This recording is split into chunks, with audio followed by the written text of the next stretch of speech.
माखनलाल चतुर्वेदी का जन्म 4 अप्रैल 1889 में खंडवा, होशंगाबाद, मध्य प्रदेश में हुआ। यह एक प्रसिद्ध नाटककार, निबंधकार, कवि तथा पत्रकार भी थे। यह प्रथम साहित्य अकादमी पुरस्कार या अवार्ड विजेता रहे, जिन्हें हिमतरंगिनी के लिए यह सम्मान मिला।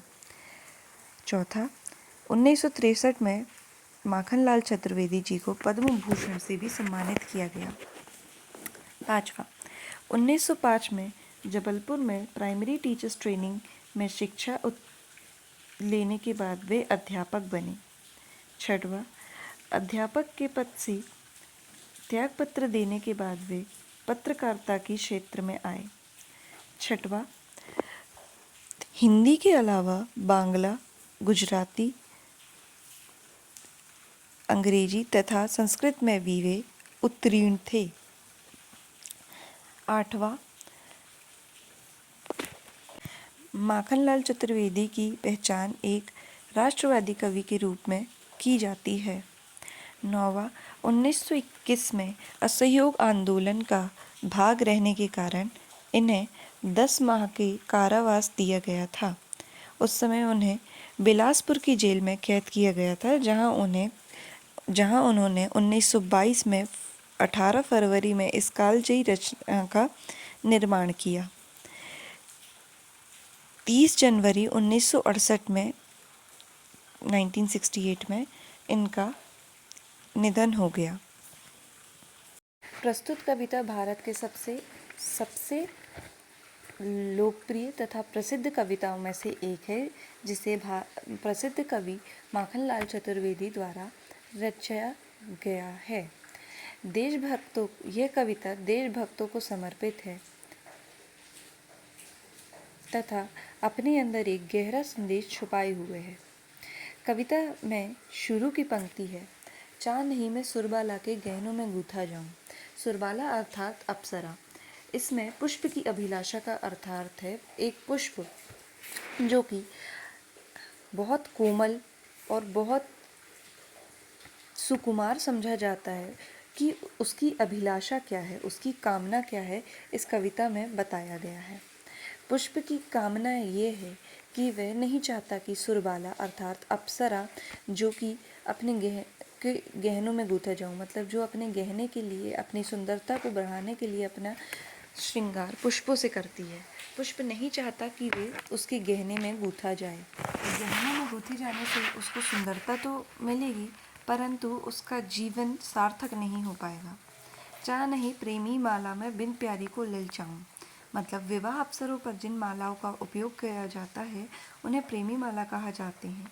तो वह नहीं ऐसी कोई लालसा नहीं रखता कि वह प्रेमी माला में गूथे जाने पर किसी प्रेमी या प्रेमिका को ललचाए। वह इसे अपना सम्मान नहीं समझता।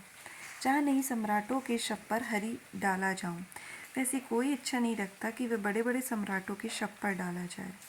वह हे हरि कहकर भगवान विष्णु से प्रार्थना करता है और अपनी इच्छा जाहिर करता है।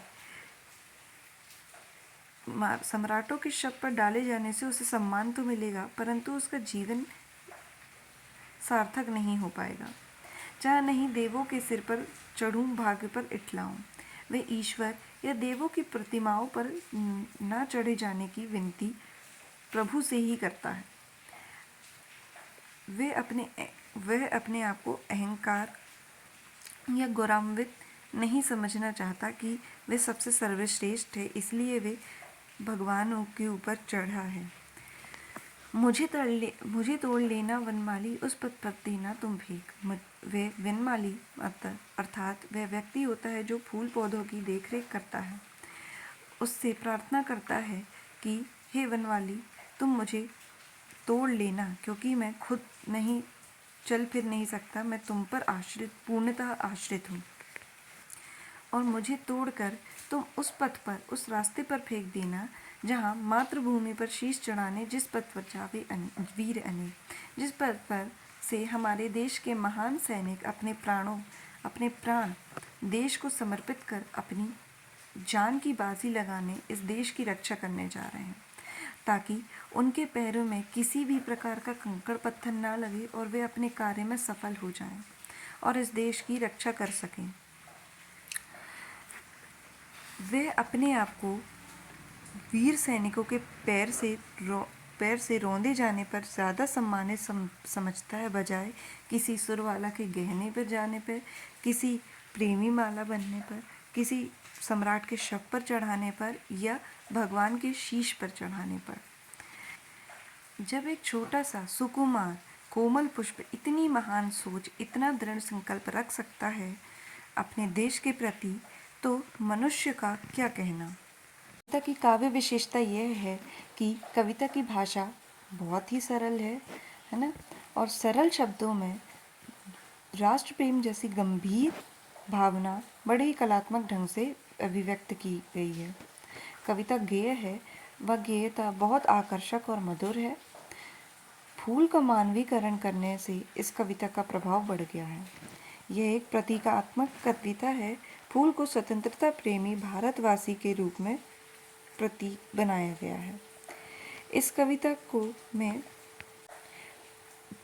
पुष्प के माध्यम से देश के नागरिकों को देश प्रेम और संदेश देने का प्रयास किया गया है। कविता में राष्ट्रीय चेतना का उद्धत्व स्वर दिखने को मिलता है। भारतीय आत्मा को वाणी दी गई है। कविता ने पुष्प की अभिलाषा के माध्यम से राष्ट्र प्रेम प्रदर्शित करने जैसी शुभकामना व्यक्त की है। कविता एक ओजपूर्ण कविता है।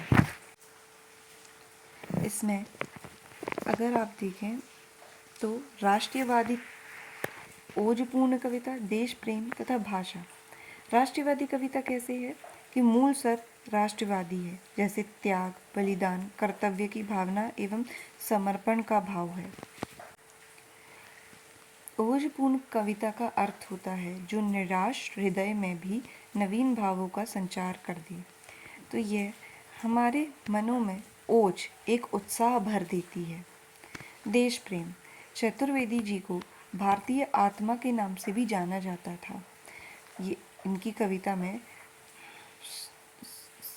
हमेशा देश प्रेम दिखाई पड़ता है तथा कविता की भाषा सरल है।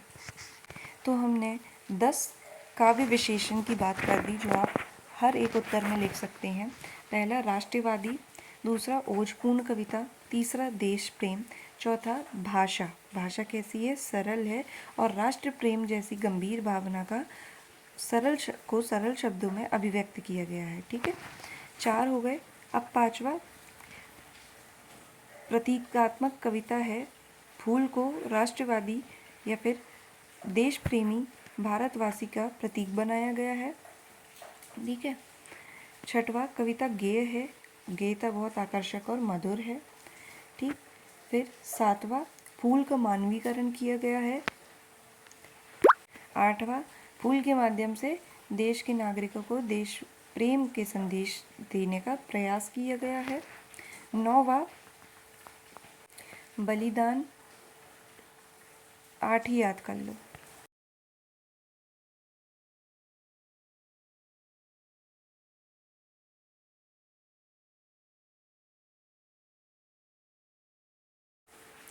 पुष्प अपनी अभिलाषा ऐसी इसलिए रखता है क्योंकि वह खुद देश की रक्षा के काम नहीं आ सकता।